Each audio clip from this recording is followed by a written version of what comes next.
ಸಚಿವ ಕೃಷ್ಣ ಬೈರೇಗೌಡರು ಸುದ್ದಿಗೋಷ್ಠಿಯ ಮೂಲಕ ಮಾತನಾಡ್ತಾ ಇದ್ರು. ಈ ಪ್ರಕರಣವನ್ನ ಡೈವರ್ಟ್ ಮಾಡುವಂತಹ ಪ್ರಯತ್ನ ನಡೀತಾ ಇದೆ ಅಂತ ಆರೋಪವನ್ನ ಮಾಡ್ತಾ ಇದ್ರು.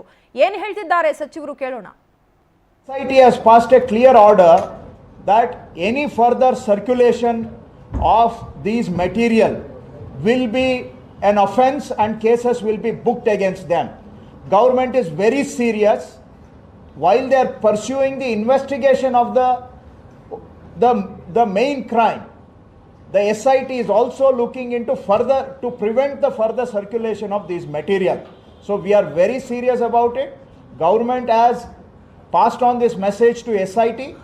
SIT has already come on record that further circulation will be seen very seriously and cases will be booked against people who are further circulating this material.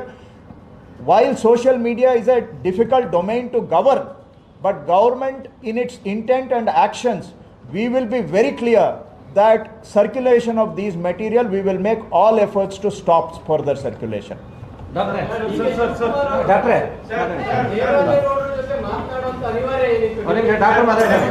ಆಯ್ತು, ಕುಮಾರಸ್ವಾಮಿ ಜೊತೆ ದೇವರಾಜೇಗೌಡರು ಮಾತಾಡೋರು ಅಂತಾರಲ್ಲ, ಇವರು ಫೋನ್ ಕೊಟ್ಟಾಗ ಅವ್ರು ಅಲೋ ಅಂದಿದ್ದಾರೆ ಅಷ್ಟೇ. ಅವ್ರೇ ಸಚಿವ ಕೃಷ್ಣ ಬೈರೇಗೌಡರ ಮಾತಿದು. ಸರ್ಕಾರ ಈ ಪ್ರಕರಣವನ್ನ ಬಹಳ ಗಂಭೀರವಾಗಿ ಪರಿಗಣಿಸಿದೆ. ಯಾವುದೇ ಕಾರಣಕ್ಕೂ ತಪ್ಪಿತಸ್ಥರನ್ನ ಬಿಡುವಂತಹ ಪ್ರಶ್ನೆಯೇ ಇಲ್ಲಿ ಬರೋದಿಲ್ಲ. ಹೆಣ್ಣು ಮಕ್ಕಳಿಗೆ, ಮಹಿಳೆಯರಿಗೆ ನ್ಯಾಯ ಕೊಡಿಸುವಂತಹ ನಿಟ್ಟಿನಲ್ಲಿ ಸರ್ಕಾರ ಗಮನ ಹರಿಸ್ತಾ ಇದೆ. ಈ ನಿಟ್ಟಿನಲ್ಲಿ ತನಿಖೆಯನ್ನ ಚುರುಕುಗೊಳಿಸುವಂತಹ ನಿಟ್ಟಿನಲ್ಲಿ ಎಲ್ಲ ರೀತಿಯ ಕ್ರಮಗಳನ್ನ ಸರ್ಕಾರ ಕೈಗೊಂಡಿದೆ. ಯಾವುದೇ ಕಾರಣಕ್ಕೂ ಈ ಪ್ರಕರಣವನ್ನ ಡೈವರ್ಟ್ ಆಗೋದಕ್ಕೆ ಬಿಡೋದಿಲ್ಲ ಅಂತ ಸಚಿವರು ಹೇಳ್ತಾ ಇದ್ರು. ಬಹಳಷ್ಟು ಪತ್ರಿಕಾಗೋಷ್ಠಿ ಮಾಡಿದ್ದಾರೆ. 1 ವರ್ಷದಿಂದ ಆ ಕುಟುಂಬದ ಬಗ್ಗೆ ಅಷ್ಟು ಕಂಪ್ಲೇಂಟ್ ಮಾಡಿದ್ದಾರೆ. ಅವಾಗ ಬಹುಶಃ ಏನೋ ಒಂದು ಸರ್ಕಾರಕ್ಕೆ ಹೆಚ್ಚು ಮಾಹಿತಿ ಕೊಡ್ತಕ್ಕಂಥದ್ದು ಪ್ರಯತ್ನ ಮಾಡ್ತಾರೆ ಅನ್ನೋ ರೀತಿಯಲ್ಲ ಅವರು ಊಹೆ ಮಾಡಿರ್ತಾರೆ ಅಷ್ಟೇ. ದಯಮಾಡಿ ನೀವು ನೋಡಿ, ನೀವೆಲ್ಲ ಈ ರಾಜ್ಯದ ನೀವು ಸಹ ಜನರ ಪರವಾಗಿ ಸಾಕಷ್ಟು ಸರ್ಕಾರಕ್ಕೆ ಎಷ್ಟು ಜವಾಬ್ದಾರಿ ಇದೆಯೋ, ಜನಪ್ರತಿನಿಧಿಗಳೆಷ್ಟೋ ನಿಮಗೂ ಇದೆ ಅಂತ ನಾನು ಭಾವಿಸ್ತೀನಿ. ದಯಮಾಡಿ ಇದು ಕಳೆದ 1 ವಾರದಿಂದ ನಡೀತಾ ಇರ್ತಕ್ಕಂಥದ್ದು ಡ್ರಾಮನ ನಿಲ್ಲಿಸಿ ಪ್ರಾಮಾಣಿಕವಾಗಿ ಚರ್ಚೆ ಆಗುವಂಥ ವಿಚಾರ, ಪ್ರಾಮಾಣಿಕವಾಗಿ ತನಿಖೆ ಆಗುವಂಥ ವಿಚಾರ ಕಡೆ ಸಾಗಬೇಕು. ಅಂದರೆ ಮಾಧ್ಯಮ ಸ್ನೇಹಿತರ ಸಹಕಾರ ಹೆಚ್ಚು ಬೇಕಾಗುತ್ತೆ. ಯಾರು ಸಂತ್ರಸ್ತರಿದ್ದಾರೆ ಅವ್ರಿಗೆ ಏನಾರ ನ್ಯಾಯ ಸಿಗಬೇಕು ಅಂದರೆ ನಿಮ್ಮ ಪಾತ್ರ ಹೆಚ್ಚಿರುತ್ತೆ ಅಂತ ನಾನು ಅನ್ಕೋತೀನಿ. ಅದ್ರ ಮೇಲೆ ನಾನು ಹಿಂಗೆ ಇರಬೇಕು ಅಂತ ನಾನು ನಿಮಗೆ ಗೈಡ್ ಮಾಡೋಕ್ಕಾಗಲ್ಲ, ಅಥವಾ ನೀವು ಇದೇ ಥರ ಅಂತ ಸರಿ ತಪ್ಪು ಅಂತ ಚರ್ಚೆ ಮಾಡ್ತಕ್ಕಂಥದ್ದಲ್ಲ. ಇವತ್ತು ಸಂತ್ರಸ್ತರ ಪರಿಸ್ಥಿತಿ ಬಹುಶಃ ಕೃಷ್ಣ ಬೈರೇಗೌಡರು ಹೇಳ್ದಂಗೆ, ಒಂದು ನಿಮಿಷ ಸರ್, ಕೃಷ್ಣ ಬೈರೇಗೌಡರು ಹೇಳ್ದಂಗೆ ಬಹುಶಃ ನಾವೇನಾದ್ರು ಹತ್ತಿರದಿಂದ ಅವ್ರ ಕುಟುಂಬ ನೋಡಿದ್ರು ಮಾತ್ರ ಗೊತ್ತಾಗುತ್ತೆ. ನಾವು ಯಾರು ಹತ್ತಿರದಿಂದ ನೋಡ್ಲಿಕ್ಕೆ ಸಾಧ್ಯ ಆಗಿಲ್ಲ ಅವ್ರ ಪರಿಸ್ಥಿತಿ ಏನಾಗುತ್ತೆ ಅಂತ. ದಯಮಾಡಿ ನಾವೆಲ್ಲರೂ ಸಹ ಆ ಕಡೆ ಡೈವರ್ಷನ್ ಕೊಡೋದು ಒಳ್ಳೆಯದು.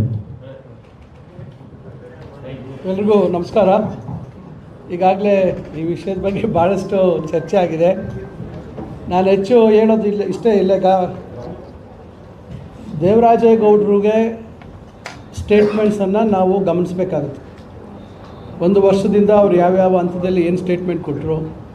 ಇತ್ತೀಚೆಗೆ ಈ ವಿಷಯ ಹೊರಗೆ ಬಂದಂಥ ಸಂದರ್ಭದಲ್ಲಿ ನಾನು ಗಮನಿಸಿದೆ, ಕೆಲವು ನ್ಯಾಷನಲ್ ಮೀಡಿಯಾ ಮುಂದೆ ಕೂಡ ಅವರು ಮಾತಾಡಿದ್ದಾರೆ.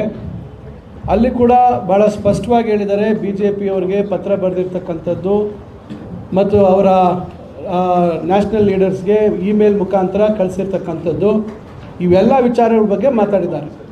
ಆದರೆ ನಂತರದ ದಿನಗಳಲ್ಲಿ ಏನು BJPಯವರು JDSನವರು SIT ಆದ ನಂತರ SIT ತನ್ನ ಕಾರ್ಯಚಟುವಟಿಕೆ ಪ್ರಾರಂಭ ಮಾಡಿದ ಮೇಲೆ ಇದನ್ನು ಯಾವ ರೀತಿ ನಮಗೆ ಅನುಕೂಲ ಆಗೋದಿಲ್ಲ, ನಮಗೆ ತೊಂದರೆ ಆಗ್ಬೋದು ಅಂತಕ್ಕಂಥದ್ದನ್ನು ಇವತ್ತು ಅವರು ಮನಗಂಡು ಇದನ್ನು ದಿಕ್ಕು ತಪ್ಪಿಸ್ಬೇಕು, ಅದು ಹೇಳಿ ಅದಕ್ಕೆ SITಯ ಹೆಸರು ಹಾಳು ಮಾಡಬೇಕು, ಸರ್ಕಾರ SITಯಲ್ಲಿ ಹಸ್ತಕ್ಷೇಪ ಮಾಡ್ತಾ ಇದೆ ಅಂತಕ್ಕಂಥ ಒಂದು ಭಾವನೆ ಸೃಷ್ಟಿ ಮಾಡಬೇಕು ಅಂತಕ್ಕಂಥ ನಿಟ್ಟಿನಲ್ಲಿ ಈ ರೀತಿಯಾಗಿ ಏನು ಸನ್ಮಾನ್ಯ DK ಶಿವಕುಮಾರ್ ಅವ್ರಿಗೆ ಸಂಭಾಷಣೆ ಮಾಡಿದ್ವಿ.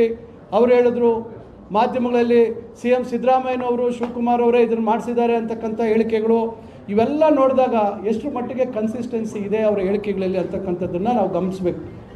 SIT ಅವರು ಬಹುಶಃ ಏನು ನಡೀತಾ ಇರ್ತಕ್ಕಂಥ ವಿದ್ಯಮಾನಗಳನ್ನು ಗಮನಿಸ್ತಾ ಇದ್ದಾರೆ. ಖಂಡಿತ ಅವರು ನೀವು ಹೇಳಿದಾಗೆ ಕಾರ್ತಿಕ್ ಅವರು ಇರ್ಬೋದು ಅಥವಾ ದೇವರಾಜೇಗೌಡರು ಇರ್ಬೋದು, ಖಂಡಿತ ಅವರನ್ನು ಕೂಡ ಎಲ್ಲ ರೀತಿಯಲ್ಲಿ ಅವರನ್ನು ಹೇಳಿಕೆಗಳಿರ್ಬೋದು, ಅವರ ನಡವಳಿಕೆ ಇರ್ಬೋದು, ಅವರ ಹೇಳಿಕೆಗಳಲ್ಲಿ ಎಷ್ಟು ಸತ್ಯಾಂಶ ಇದೆ ಅಂತಕ್ಕಂಥದ್ದು ಇರ್ಬೋದು. ಈಗ ಹಿಂದೆ ಎಲ್ಲ ನಾವು ಭಾಳಷ್ಟು ಮಾತಾಡ್ತಾ ಇದ್ವಿ, ಮಂಪೂರು ಪರೀಕ್ಷೆ ಮತ್ತೊಂದು ಮಗದೊಂದು. ಬಹುಶಃ ಎಲ್ಲ ರೀತಿ ಅವರು ತನಿಖೆ ಸಂಸ್ಥೆಗಳು ಅವ್ರು ಏನೇನು ಮಾಡಲಿಕ್ಕೆ ಸಾಧ್ಯ ಇದೆ, ಸೊ ಸತ್ಯಾಸತ್ಯತೆ ಏನಿದೆ ಅದನ್ನು ಹೊರಗೆ ತರ್ತಕ್ಕಂಥ ಕೆಲಸ ಆಗುತ್ತೆ.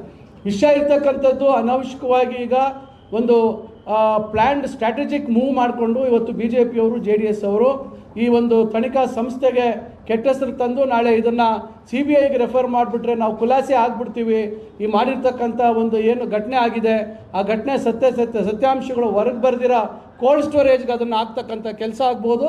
CBIಗೆ ಹೋಗ್ಬಿಟ್ರೆ 2-3 ವರ್ಷ ಆಗ್ಬಿಡುತ್ತೆ, ನಂತರ ಜನ ಮರ್ತೋಗ್ತಾರೆ ಈ ಘಟನೆ ಅಂತಕ್ಕಂಥ ನಿಟ್ಟಿನಲ್ಲಿ ಪ್ರಯತ್ನ ಆಗ್ತಾಯಿದೆ. ಅದರಿಂದ ನಾನು ಸನ್ಮಾನ್ಯ ಕುಮಾರಸ್ವಾಮಿ ಅವರಿಗೆ ವಿನಂತಿಸ್ಕೊಳ್ಳೋದು ಇಷ್ಟೇ, ಪದೇ ಪದೇ ನೀವು ಜಾತಿ ಹೆಸರು ಹೇಳ್ತಕ್ಕಂಥದ್ದು ಮತ್ತೊಂದು, ಇವತ್ತು ಯಾರೇ ಆಗಲಿ ಇವತ್ತು ಸಮಾಜದಲ್ಲಿ ಯಾವುದೇ ಸಮಾಜದವರು ಯಾರೇ ಒಬ್ಬ ನಾಯಕನಿಗೆ GPA ಕೊಡೋದಿಲ್ಲ. ಅವ್ರ ಮೇಲೆ ಇಷ್ಟ ಇದ್ದರೆ ಅವರ ಪರವಾಗಿ ನಿಲ್ತಾರೆ, ಇಲ್ಲಾಂದರೆ ಅವರು ಬೇರೆ. ಇವತ್ತು ಎಲ್ಲ ಕಡೆ ಇವತ್ತು ಉದಾಹರಣೆಗೆ ನಮ್ಮ ಭಾಗಗಳಲ್ಲಿ ಇವತ್ತು ನಮ್ಮ ಪ್ರತಿಸ್ಪರ್ಧಿಗಳು ಒಂದೇ ಜಾತಿಗೆ ಸೇರಿರ್ತಕ್ಕಂಥವ್ರೇ ಆಗಿರ್ತೀವಿ. ಅಂಥ ಸಂದರ್ಭದಲ್ಲಿ ಏನು ಇವರು ಒಂದು ಜಾತಿಗೆ ಅವ್ರಿಗೆ ಏನು ಬೆಂಬಲವಾಗಿ ನಿಲ್ತಕ್ಕಂಥದ್ದು ಇದೆಯಾ? ಖಂಡಿತ ಇಲ್ಲ. ಅದರಿಂದ ಅವರು ವಿನಾಕಾರಣ ಅವರ ತಪ್ಪುಗಳನ್ನು ಮುಚ್ಚಿಕೊಳ್ತಕ್ಕಂಥದ್ದಕ್ಕೆ ಇವತ್ತು ಜಾತಿಯ ಹೆಸರನ್ನು ತರ್ತಕ್ಕಂಥದ್ದು, ಇವತ್ತು ಜಾತಿ ಬಗ್ಗೆ ಹೇಳಬೇಕಾದ್ರೆ ಇವತ್ತು ನಾವೆಲ್ಲರೂ ತಲೆ ತಗ್ಸ್ತಕ್ಕಂಥ ಕೆಲಸ ಆಗಿದೆ. ನಾವ್ಯಾರು ಇವತ್ತು ನಾವು ಇಂಥ ಒಂದು ಕೆಲಸ ನಮ್ಮ ಒಂದು ಜಾತಿಯವರಿಂದ ಆಗಿದೆ ಅಂತಕ್ಕಂಥ ಹೇಳ್ತಕ್ಕಂಥ ಪರಿಸ್ಥಿತಿಯಲ್ಲೂ ನಾವು ಇಲ್ಲದೆ ಇರ್ತಕ್ಕಂಥದ್ದಾಗಿದೆ. ಅದನ್ನು ಬಿಟ್ಬಿಟ್ಟು ಇವತ್ತು ಅದನ್ನು ಮುಚ್ಚಾಕಿ ಏನೀಗಾಗಲೇ ನಮ್ಮ ಹಿರಿಯರು ಹೇಳಿದ್ದಾರೆ. ಈಗ ಏನು ಹಿಂದೇನೋ ಒಂದು ಚರ್ಚೆ ಆಯಿತು, ಹೇಗೆ ಬಿಟ್ಬಿಟ್ರು ಪ್ರಜ್ವಲ್ ರೇವಣ್ಣ ಅವರನ್ನು ಅದು ದೇಶ ಬಿಟ್ಟು ಹೋಗಲಿಕ್ಕೆ. ಅವ್ರು ಹೋದಂಥ ಸಂದರ್ಭದಲ್ಲಿ ಅವ್ರು ಯಾವತ್ತು ಹೋದ್ರು ಅಂತಕ್ಕಂಥದ್ದು ಮುಖ್ಯ. ಆ ಸಂದರ್ಭದಲ್ಲಿ ಏನು ಒಂದು ಕಂಪ್ಲೇಂಟು ಬಂದಿರಲಿಲ್ಲ, ಯಾರು ಸಂತ್ರಸ್ತರಿದ್ದಾರೆ ಅವರು ದೂರು ಕೊಟ್ಟ ಮೇಲೆ ತಾನೇ ಕಾಸ್ ಆಫ್ ಆ್ಯಕ್ಷನ್ ಆಗೋದು. ಆ ಸಂದರ್ಭದಲ್ಲಿ ಮಾಡ್ಬೇಕು ತಾನೆ. ಯಾರೋ ಏನೋ ಲೀಕ್ ಮಾಡಿದ್ದಾರೆ ಅಂತೇಳಿ ಅದರ ಆಧಾರದ ಮೇಲೆ ದೇಶ ಬಿಡ್ದಿರಾ ಅವರಿಗೆ ಅಲ್ಲಿ ಇದು ಪಾಸ್ಪೋರ್ಟ್